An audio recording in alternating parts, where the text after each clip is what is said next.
Trois sports, un défi, un peu de sueur mais beaucoup de folie. C'est Triathlon Talk. Plonge dans l'eau, pédale comme un pro.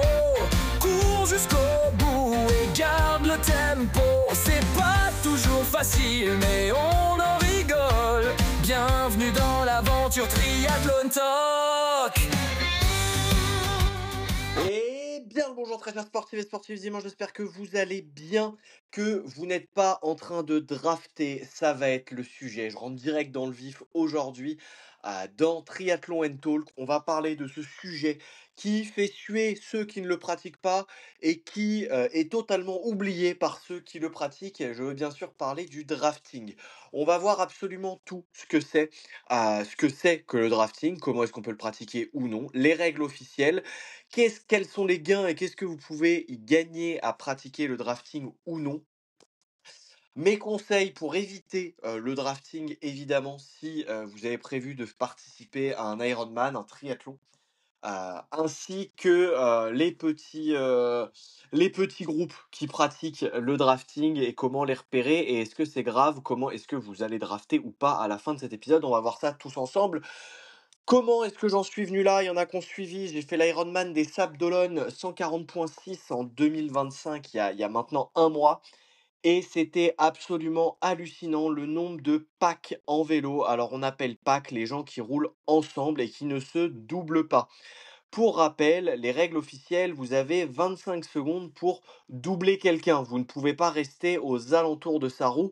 Et si vous êtes plusieurs, vous avez l'obligation, normalement, d'après les règles, toujours pareil, c'est d'après les règles de déontologie, euh, propre aux triathlètes, mais vous faites bien ce que vous voulez. Vous êtes censé freiner ou accélérer, fournir un effort légèrement supplémentaire pour vous sortir de cette zone-là. On est bien d'accord que sur 180 km, freiner ou accélérer un petit peu sur un Ironman full, ça peut coûter très cher. Bref, sur l'Ironman des Sables d'Olonne, il y a eu énormément de packs et très peu d'arbitres pour gérer tout ça. Très très peu, et c'est ce qui m'a un petit peu saoulé parce que c'est vrai que ça dénature. Alors l'objectif de ce podcast, c'est pas de faire ouin ouin les amis, il y en a qui draftent, c'est très relou. On le sait qu'on n'est pas évalué de la même façon sur le vélo. Il y en a qui ont des vélos à 15 000 euros, il y en a qui ont des vélos à 600 euros. Évidemment, il y a déjà énormément de gains sur le vélo, mais on ne le répétera jamais assez. Premièrement, c'est l'entraînement qui compte avant les vélos et c'est vous, votre dépassement de vous. Et c'est avec ce scope-là que j'ai envie d'aborder cet épisode. C'est l'objectif d'un triathlon, c'est de se dépasser et de donner le meilleur de soi-même, pas le meilleur de la roue du mec de devant. Et c'est là où c'est un petit peu énervant parce que du coup, tu te retrouves avec des chronos et sur un full aussi roulant que l'Ironman des Sables d'Olonne, le chrono du vélo fait pour beaucoup. Par exemple, je vais 11h19, je fais 5h28 de vélo. C'est quasiment la moitié de l'épreuve qui se déroule sur le vélo. Donc tu te doutes bien que si sur la moitié de l'épreuve, tu gagnes 20 minutes, c'est très intéressant tout de suite à aller chercher. Et 20 minutes, moi j'ai roulé à 33 km/h. À watts équivalent, on parle bien des watts, en draftant et en roulant en pack, j'aurais pu sortir un 37-38 km/h et donc arriver en 5 heures. Et c'est pour ça qu'il y a énormément de cyclistes, si vous vous amusez à regarder sur le classement de l'Ironman, qui font du 38-39 km/h à vélo et qui passent le marathon en 5 heures. Soit c'est un problème d'entraînement, soit c'est un problème de draft. Ça, c'est à vous de juger. Mais on va regarder ensemble tout d'abord, c'est quoi le drafting? Est-ce que c'est triché? Est-ce qu'il y a des zones de flou? Je vais tout vous dire. Aujourd'hui, on va tout regarder en détail. Tout d'abord, le drafting, c'est le fait de profiter de l'aspiration d'un autre cycliste. On est vraiment dans l'objectif de rouler dans sa roue pour réduire sa propre résistance à l'air. Il faut bien avoir conscience qu'en vélo, le plus gros frein, l'élément principal qui fait que vous n'avancez pas malgré vos watts, c'est le vent. Tous les cyclistes l'ont ressenti quand il y a un petit peu de vent. Dès que ça dépasse 20 ou 30 km/h de face, tu le sens, tu es à l'arrêt. Je parle pas quand il y a des rafales à 50 ou 60, tu peux même être en danger. Le vent est un réel problème pour les cyclistes et donc si tu coupes cette résistance à l'air, si jamais tu la réduis, tu peux gagner. Alors ça dépend en fonction d'énormément de facteurs évidemment, mais tu peux économiser environ 30% d'énergie selon ta vitesse, ta position et en triathlon, c'est supposé être interdit. C'est autorisé uniquement sur les compétitions de haut niveau, pour faire très simple. On va pas rentrer dans le détail tout le temps, mais globalement, c'est autorisé sur les compétitions de haut niveau pour les pros. C'est d'ailleurs pour ça, sur les JO, qu'on a vu, tous les premiers ralentir parce qu'ils savaient qu'ils allaient être draftés, donc ils ont roulé à 30 à l'heure tranquillou, histoire de pas se cramer et de se régler, donc c'est le meilleur coureur qui gagne la course à ce moment-là. Même si tu as mal nagé, tu peux rattraper le peloton de tête et après derrière, tout donner sur la partie course à pied. Donc ça favorise les bons coureurs. Mais c'est interdit en tout cas sur les Ironman L et donc les half et les full, et pour les triathlons hors label Ironman, c'est censé, être interdit, mais pas toujours, ça dépend de l'organisateur. Donc ça, référez-vous aux règles de chaque triathlon, et normalement, tu dois garder une distance de 12 mètres avec le cycliste qui est devant toi. C'est ça qui est appelé la zone de drafting. Si tu es pas dans les 12 mètres, tu te décales un petit peu, tu as l'obligation de te décaler et tu as 25 secondes pour doubler, pour éviter d'être dans l'aspiration, puisque l'aspiration se fait en cône et c'est pour ça que je vous parlais de pack en intro. C'est que certains cyclistes roulent, il y a le premier de front, il y a les 2 derrière lui, les 3 comme on voit exactement comme on voit au Tour de France. Je vous joins un petit schéma en description, je vous mettrai un lien vers un petit schéma explicatif qui a tourné, qui est extrêmement clair pour le coup et qui vient du journal de Wind Engineering and Industrial Aerodynamics. Là, tu kiffes l'accent anglais, c'est évidemment une source anglaise. Ça vient d'un journal qui a publié ça et ça donne le pourcentage de résistance à l'air pour tous les cyclistes dans le peloton. Et on se rend compte que celui qui est en tête est environ à 86% de résistance face à l'air, puisqu'il est quand même un petit peu aérodynamique, donc il n'est pas à 100%. Et ensuite, derrière, s'il y en a 2 derrière lui et un quatrième entre les 2 derrière, donc ils sont que 4 à rouler, il n'a plus que 35%. On abaisse donc de quasiment 50% la résistance à l'air sur celui-là. Et si au milieu du peloton, tu es à 10, 6, puis 4% en fonction, dans la queue de peloton, tu es à 4% de résistance à l'air, ce qui explique que ça se voit notamment sur le Tour de France quand il roule en peloton, le mec de derrière peut s'arrêter de pédaler littéralement et rouler au même rythme que le mec de devant. Et si le mec de devant emmène à 50, bah, le mec de derrière sans pédaler, il est à 50. C'est là toute la force du peloton, du draft. Et c'est d'ailleurs pour ça qu'il y a une problématique et que c'est un petit peu pénible, puisque si tu ne fais pas de drafting, ce n'est plus la même épreuve que rouler en draftant et en suçant la roue, pour parler couramment. Et derrière, tu n'évalues évidemment pas les mêmes qualités physiques derrière. Le draft peut être autorisé dans les formats courts, type sprint ou olympique, mais ça dépend, essentiellement des organisateurs, donc référez-vous à ça.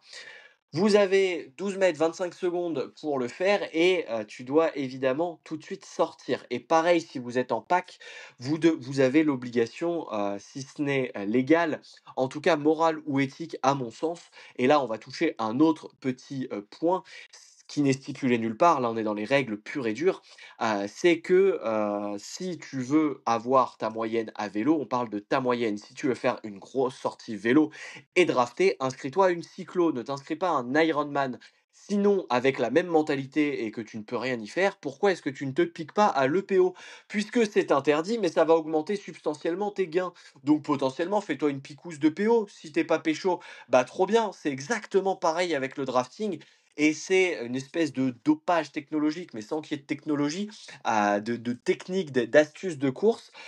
Et c'est pas très fair-play ou en tout cas pas équitable et c'est là tout le problème, c'est que c'est pas équitable et que du coup on ne s'évalue pas comme en trail ou en course à pied avec les mêmes équipements et les mêmes chances. Tout le monde n'a pas les mêmes chances d'arriver aux mêmes, données à la fin. J'en arrive au point que Ironman favorise peut-être le drafting. Là, la question est ouverte, puisqu'ils ont passé depuis 2025 les sanctions pour drafting de 5 minutes avant 2025 à maintenant 3 minutes.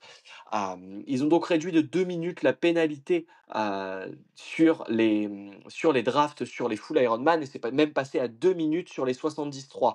Ça veut dire que le message qu'envoie Ironman, c'est: «Bon les cocos, on a compris que vous étiez nombreux à vouloir drafter, globalement, bah, allez-y, on va réduire la sanction parce qu'on voit que vous êtes nombreux à le faire, on n'arrive pas à tous vous choper. Bon, bah, let's go, allez-y, draftez, on vous fait un petit clin d'œil. Au lieu de 5 minutes de pénalité qui était relou, on va vous passer à 3 voire à 2. Comme ça, c'est cool». Et moi, ce que j'ai l'impression derrière ça, c'est qu'Ironman essaye de garder son cadre, jeune ou non, dynamique et qui gagne entre 50 et 100 K par an, qui a les moyens de s'inscrire sur un Ironman, du temps à dépenser dans la prépa, qui n'a que ça à faire et surtout, surtout, surtout parce qu'il met 10 000 € dans son vélo, je ne sais pas si c'est ton cas, si c'est ton cas, va t'entraîner, qui a très peu envie de s'entraîner et envie de beaucoup prendre des raccourcis ou utiliser des petits boosters et notamment payer son vélo 10 000 balles et derrière drafter, bah t'en sors avec une belle moyenne pour impressionner les collègues. Alors attention, on est toujours dans le circuit amateur. C'est-à-dire qu'à part te la péter et pouvoir frimer à la machine à café à lundi auprès de sédentaires qui n'en ont probablement rien à carrer, ça ne va pas changer grand-chose à la vie des autres. C'est vraiment toi avec toi-même. Et si derrière c'est pour flex avec des grosses moyennes à vélo et dire bah, j'ai roulé à 38 sur 180 bornes, mais parce que tu as drafté et que tu le sais, bah vraiment, je rejoins mon point où pique-toi le PO, tu auras des moyennes de gros chacals et tu pourras impressionner absolument tout le monde, voire même sur un malentendu devenir pro. Mais là, manque de peau, il y a des contrôles et donc ta carrière s'arrêtera assez vite et ce sera pas dingo. Mais toujours est-il que ça pose la question d'Iron Man qui pour moi ils essayent, de caresser dans le sens du poil ce profil, un petit peu, gain de temps, qui essaye de moins s'entraîner et de vouloir absolument venir quand même sur les courses. C'est souvent le même profil, gros vélo, peu d'entraînement et un énorme draft pour l'ego essentiellement, des ego triathlètes appelons-les comme ça, comme les ego players, sur League of Legends pour la team de gamers. Ce seraient des ego triathlètes et il y en a, puisque ça ronge, le monde du triathlon, l'ego et on s'en fout, c'est pas le but. Le but, tout le monde compare les stats de tout le monde, les chronos de tout le monde, on s'en fout. L'idée, c'est de faire un Ironman, c'est de faire un half, c'est de s'amuser, c'est de nager pour s'amuser, même si on n'aime pas nager, c'est d'essayer de faire l'effort de nager le mieux possible. Si c'est en brasse, c'est pas grave, c'est d'essayer de survivre dans la machine à laver, d'essayer de s'amuser sur le vélo. Vraiment, décomplexez-vous là-dessus, enlevez-vous les wads parce que qu'on roule. Moi, mon premier triathlon, je l'ai fait en VTT, je me suis éclaté. La partie natation, j'ai fait un crawl avec la tête hors de l'eau où je respirais 100% ma tête hors de l'eau, hein. Il y avait absolument aucune flottaison. J'ai fini en 2:30, mais j'ai fait mon triathlon, je m'en foutais. Je voulais découvrir, je voulais explorer, je voulais m'amuser. Je me suis éclaté. J'ai passé une trop bonne journée, ça m'a fait kiffer. Et c'est juste ça le but. On reste dans le sport amateur, même si ton chrono c'est 9h30, trop bien, bravo. C'est trop cool. Si tu l'as fait en draftant, ça n'a pas beaucoup de sens. Donc, est-ce que le drafting vous fait gagner? On y a déjà répondu, oui, ça peut avoir sur un full Ironman un gain de temps de 20 à 40 minutes en fonction. Donc tu te rends bien compte que la penalty box à 3 minutes, tu beau prendre 2 à 3 cartons jaunes, parce qu'en plus il en faut 3 des cartons jaunes pour arriver à une exclusion. Et bah, tu te doutes bien que 2 fois 3 ça fait 6 minutes. Si je peux gagner 20 minutes, bah, ça fait que je gagne au total 14 minutes sur mon chrono et en plus je peux me reposer, sur la T2, avant d'enchaîner avec mon marathon et je peux bien boire et bien manger pendant les, 6 minutes de pénalité. Bref, c'est une autre vision du triathlon avec laquelle j'adhère pas forcément, tu auras senti.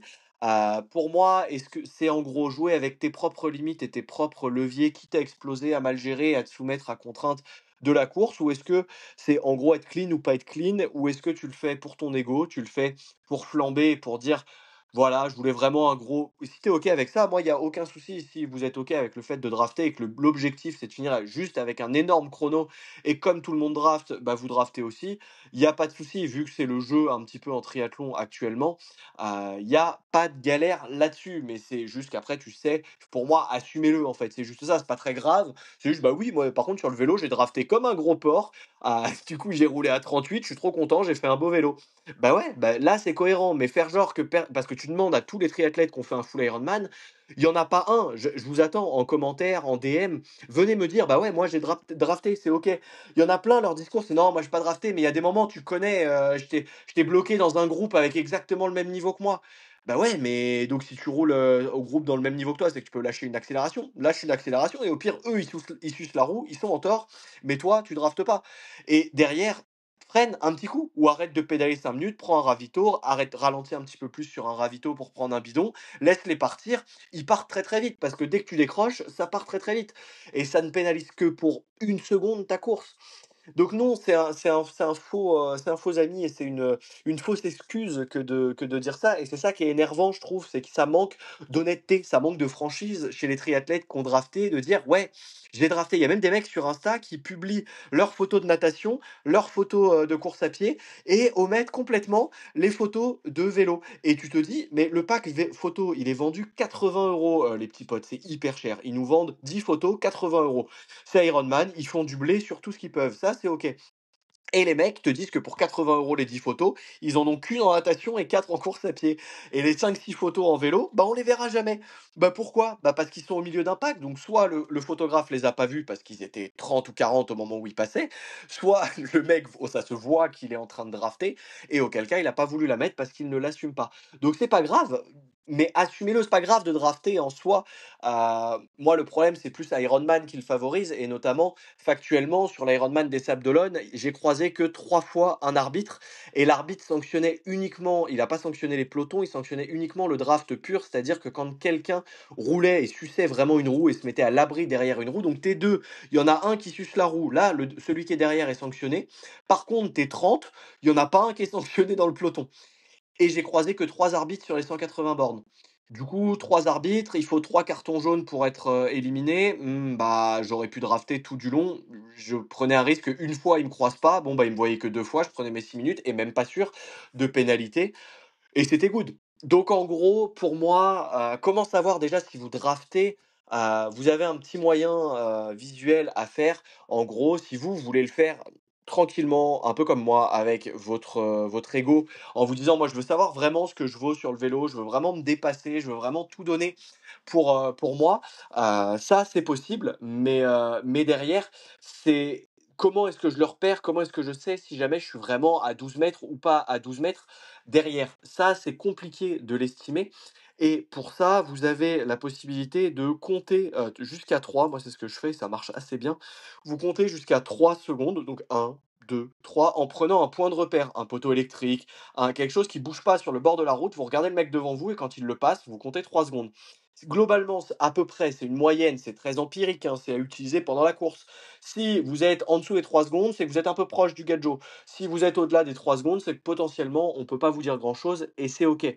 Donc ça, c'est plutôt cool et c'est plutôt un moyen facile, de vous retrouver, sur savoir si vous draftez ou pas et de savoir comment vous placer dessus, globalement. Au niveau du gain qu'on peut avoir, c'est assez cool parce qu'il y a eu une grosse à l'heure où je tourne ce podcast et j'ai bien fait parce que d'ailleurs j'ai du retard, j'ai 4 jours de retard sur l'enregistrement du podcast et à 4 jours près, il y a 3 jours, ils ont sorti, sur le challenge Ross 2025, il y a eu une petite révolution, un truc en tout cas qui fait plaisir, et c'est la toute première fois où sur une course d'envergure avec des pros, où il y a eu pas mal de monde, les athlètes professionnels ont été suivis en temps réel et on a partagé ces temps réels, directement et on peut du coup, nous, en tant qu'amateurs, voir qui a joué le jeu à 100, qui a drafté et combien de temps est-ce qu'ils ont drafté et c'est assez hallucinant de voir que certains culminent jusqu'à 22 minutes d'irrégularité, donc de drafting et ça permet de savoir après en off course qui fait les choses bien et on est vraiment pour les passionnés de data là. C'est vraiment, assez précis et pointu, mais je trouve ça bien qu'il l'ait fait parce que ça permet de rendre plus transparent le monde du triathlon et plus équitable, même chez les pros où pareil, il y a certaines stratégies où certains mecs, prennent la tête de la course, sortent fort de l'eau et plantent le vélo parce ils empêchent le draft et du coup font des espèces d'énormes paquets devant pour pas rouler parce qu'ils savent qu'ils sont meilleurs coureurs. Et du coup, ça casse un peu la dynamique de course et ça évite le all out tout du long et ça, c'est quand même ce qu'on aime et ce qui est beau à voir, et surtout savoir qui draft et qui draft pas. Par exemple, Sam Laidlow, notre Français, ou Laura Philippe, ont un 0 temps de drafting et 0 seconde de drafting et ça, c'est trop cool. Tu te dis: «Bah, chouette, le mec que je soutiens, les gens que je supporte, que ce soit chez les mecs ou chez les meufs, bah, trop cool, ils ont, 0 temps de drafting, donc je supporte un peu «les bonnes personnes» entre guillemets et ça permet de mettre ce truc-là, un espèce de juge de paix fait par le «public» entre guillemets, qui va dire: «Ah ouais, mais toi, mon ref, certes tu es 3 mais tu as quand même 22 minutes de draft, c'est pas propre». C'est comme les mecs qui shootent à l'EPO, c'est pas propre.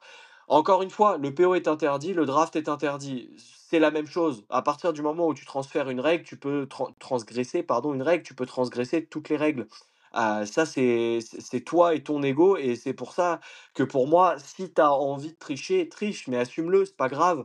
On est dans le monde amateur, on s'en fiche. À part ton ego, il n'y a pas beaucoup de personnes qui en ont quelque chose à faire globalement.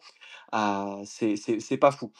Au niveau des conseils pour le drafting, si vous souhaitez drafter, faites-le bien et faites-le sans risque. Positionnez-vous le plus proche possible de la roue arrière. Normalement, il faut être à peu près à 50 centimètres, voire un peu moins. Faut vous entraîner dans ces conditions-là, en alternant les positions devant, derrière, sur les prolongateurs ou non. Parce que ça, c'est pareil, en peloton, tu as des accidents qui arrivent parce que des mecs savent pas rouler en peloton, ils ont roulé toute la prépa tout seuls et ils se retrouvent en peloton, en pack et ils assument pas et ça s'explose. Et derrière, le mec en plus blesse des gens. Donc c'est pas ouf. Et le but, c'est d'être le plus régulier possible si vous voulez prendre le draft et l'aspiration. Le but, c'est de pédaler de façon le plus régulière possible. Un peloton, ça avance pas par à coup, ça avance de manière assez progressive, sauf s'il y a des attaques, évidemment. Mais normalement, il y en a pas. Et si vous ne voulez pas drafter, si vous voulez le faire, bah déjà bravo, vous faites partie des irréductibles gaulois qui ne céderont pas à l'envahisseur sur Ironman, qui veulent juste se dépasser eux-mêmes. Et c'est le seul truc qui compte. Donc dépassez-vous vous-même, faites attention, freinez un petit coup, accélérez si vous voulez déposer des gens et sortir d'une roue. Vous avez du coup 25 secondes pour doubler quelqu'un et après il faut vous rabattre et rouler sur la droite. C'est plus votre problème si le mec de derrière est dans votre roue. C'est à lui de se décaler légèrement et soit de refaire une attaque et de vous redoubler, soit de vous laisser partir parce que vous avez plus de vitesse. Ça peut jouer jusqu'à 80 sur la diminution des frottements de l'air, donc oui, c'est un impact colossal, et c'est important. Moi, je te conseille quand même d'anticiper mentalement, de savoir que sur Ironman, va y avoir du draft, savoir si tu veux en faire partie ou pas. Et donc ça, c'est ta stratégie de course. Si tu veux en faire partie, essaye de sortir de l'eau relativement fort, de nager fort pour être bien placé et être dans des bons groupes, même si c'est interdit, comme ça arrive. Je vous donne aussi les conseils de l'utilisation. Si vous assumez de l'utiliser, ça peut faire partie d'une stratégie en amont et auquel cas, il vaut mieux sortir plutôt haut de l'eau pour être dans des bons groupes de draft parce que évidemment à la fin il y a moins de gros pelotons de draft, chacun est plus à son allure. Donc définissez votre stratégie et sachez que vous voulez rouler en pack et essayer dès le début de trouver des packs, de les attendre, de coller, de relancer et d'attaquer pour essayer d'être dans des packs. S'il vous plaît, si vous faites des packs, prenez des relais. Prenez des relais parce que alors le triathlète qui prend des packs, suce la roue et draft et ne prend pas de relais, alors là, c'est jackpot, c'est vraiment l'égoïsme pur, quoi. Il n'y a pas d'autre mot. C'est vraiment le mec que pour sa course tout seul. Normalement, ça, c'est même pas les règles en cyclo. En cyclo, même le mec de derrière est censé prendre un relais et passer devant. Et n'hésite pas à prendre les packs aussi, à te mettre derrière pour récupérer, pour relâcher ton effort, parce que de temps en temps, ça sert à ça aussi. Et ça, c'est si, toujours pareil dans l'objectif où tu veux être dans les packs. Quoi qu'il arrive, reste focus sur ta course. Moi, je m'y étais préparé sur l'Ironman mentalement. Je vous avais partagé l'épisode sur la prépa mentale et ça fait partie des exos que j'avais mis en place après sur le fait qu'il y allait avoir des packs, il y allait avoir des gens qui allaient pas respecter les règles, parce que c'est toujours pareil en triathlon. Et je me suis mis dans la tête qu'il faut pas que ça m'atteigne si d'autres trichent. Tu le contrôles pas, c'est pas ta course, c'est pas ton choix. Toi, tu contrôles ta propre course. Donc, je me suis dit, je contrôle ma propre course. Moi, je veux faire quelque chose de propre. Je veux savoir combien moi je vaux sur un Ironman. Je veux pas savoir combien je vaux dans la roue de quelqu'un. Et bah, je vais nager proprement, je vais rouler proprement, je vais courir proprement. Alors, j'en ai mis partout en course à pied, mais en vélo, c'était hyper propre. Et je suis hyper content d'avoir sorti un 33 km/h qui vaut certains 38 sur la course parce que draft. Et du coup, ça, je suis hyper content d'avoir fait un truc propre. Et c'est une vraie fierté pour le coup. Donc, ne sortez pas de votre course et ne vous énervez pas parce que certains ne respectent pas les règles. Laissez-les tricher. Un jour ou l'autre, le karma, ils prendront une sanction. Ils vont jouer avec les limites. Un jour, ils vont croiser 4 arbitres et ils prendront leurs 3 cartons et ils seront disqualifiés et il faudra l'expliquer. Et tu noteras que tous ceux qui prennent un carton, sensiblement, très souvent, c'est la même excuse. Oh non, mais je te jure, l'arbitre, il était mal luné, il met des cartons pour n'importe quoi. Peut-être, ça arrive, peut-être, mais 100 de ceux qui ont pas drafté ont pas pris de de carton. En tout cas, ceux qui jouent pas avec la limite et qui respectent clairement les règles. Si tu montres à l'arbitre que tu respectes les règles, tu prends pas de carton non plus.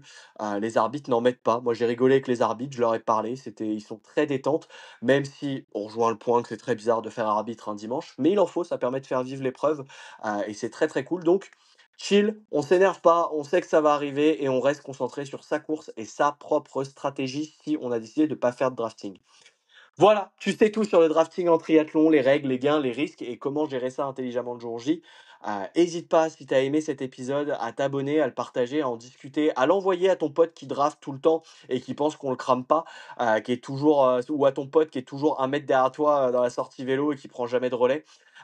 Hésite pas non plus à noter le podcast, à mettre ça, ça aide énormément, que ce soit sur Apple ou sur Spotify. Un commentaire, on n'hésite pas, ça soutient ce podcast pour qu'il vive plus longtemps. Moi, je vous souhaite un très belle semaine, très beau, je sais pas quoi. Faites ce que vous voulez. Je sais pas ce que si vous êtes en train de faire caca, de courir, rouler. Profitez de la vie. La vie est belle et c'est pas très grave. Le draft sur Ironman ou en triathlon, ça reste pas très grave. Il y a vachement plus grave et il y a vachement plus important dans la vie que des gens qui veulent pas respecter une petite règle dans un petit sport qu'on est à peu près 100 000 à pratiquer en France. Donc pas de panique. On se retrouve très vite dans Triathlon and Talk pour le prochain épisode la semaine prochaine. D'ici là, on reste focus, on reste clean et fais-toi plaisir à l'entraînement. Régale-toi, reste aussi rigoureux à l'entraînement qu'à l'apéro. Ciao les triathlètes.